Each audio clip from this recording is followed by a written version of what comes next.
now China says it has contained the threat. So it's closing down borders and opening up businesses. Fewer cases are being reported. Factories are up and running again. Businesses will take time to revive, but they have made a start. Companies are being encouraged to make coronavirus supplies. They're making equipment other countries might need to fight the outbreak. Gloves, masks, personal protection equipment, even ventilators. So first China put the world in ICU, and now it is selling them ventilators. Is China profiting from this outbreak? Business and the government now stands to gain in China. And if this sounds too sinister a plot, look at this.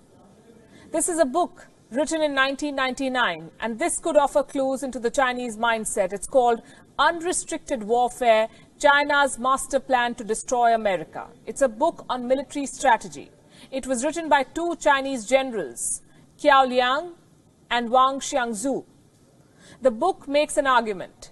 It says that China cannot defeat America in a direct military confrontation, but it can leverage its economic prowess to leave the Americans behind.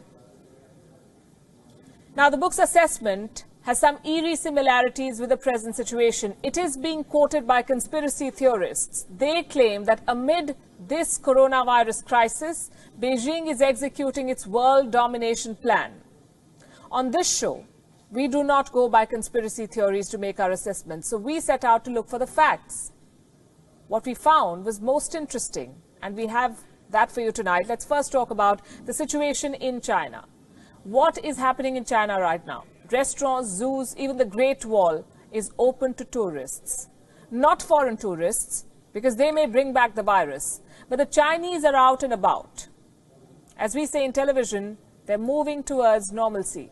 Restrictions are being lifted, factories are coming back online, businesses have resumed in many parts of China. At this rate, China's businesses will be up and running in a few weeks. With the measures we have started to take,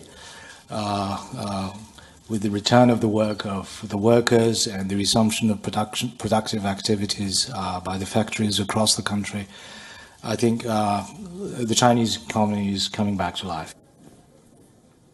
Coming back to life. They have a plan, revive the economy. What does this tell you? While major countries are struggling, China is already making a head start. China also has an interesting pattern. Look at this map.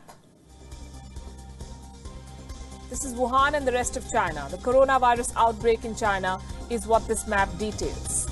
Now, some of the biggest cities in China were largely insulated from the outbreak. I say this is interesting because while the virus spread and unleashed chaos in the remotest corners of the world, it couldn't do much damage in China's top cities. I'll give you examples with numbers. Let's start with Beijing. Beijing has recorded more than 500 cases. 8 people died in the city. Do you know what's the population of Beijing? 2.15 crores.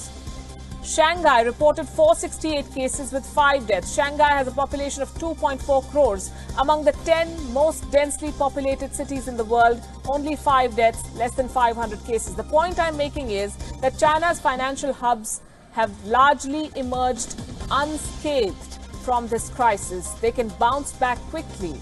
They're boosting business by creating opportunities. What does the world need right now? Personal protection equipment, masks, they're in short supply. Guess who's filling the gap? Chinese companies already at work to supply to the world. According to a report, almost 9,000 new manufacturers started producing masks in China this year.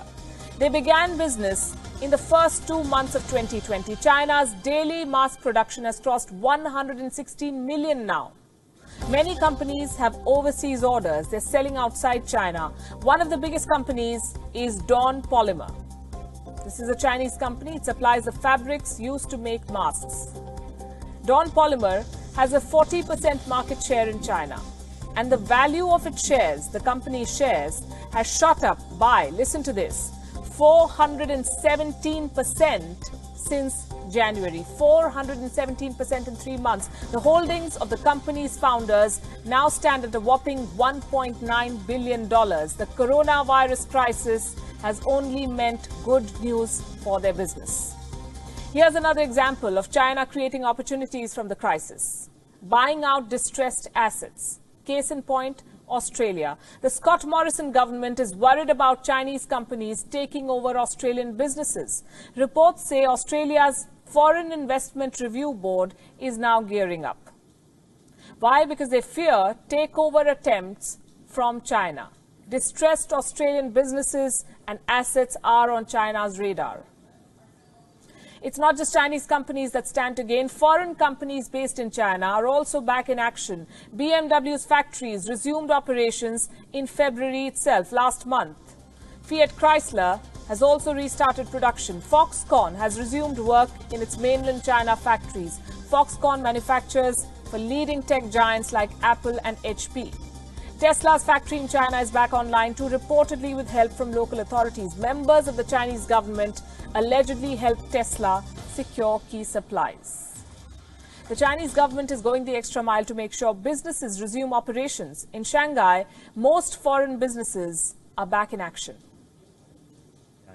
All foreign-funded enterprises have resumed operation, with an 80% employee return rate and a 70% business resumption rate. The overall situation is steadily improving. So while it sounds crass to say that a company or a country profits from a pandemic, these are the bitter facts. China exported a virus to the world. Now the world is sick and China is selling them the balm. And while the world tries to heal, China is already up and running.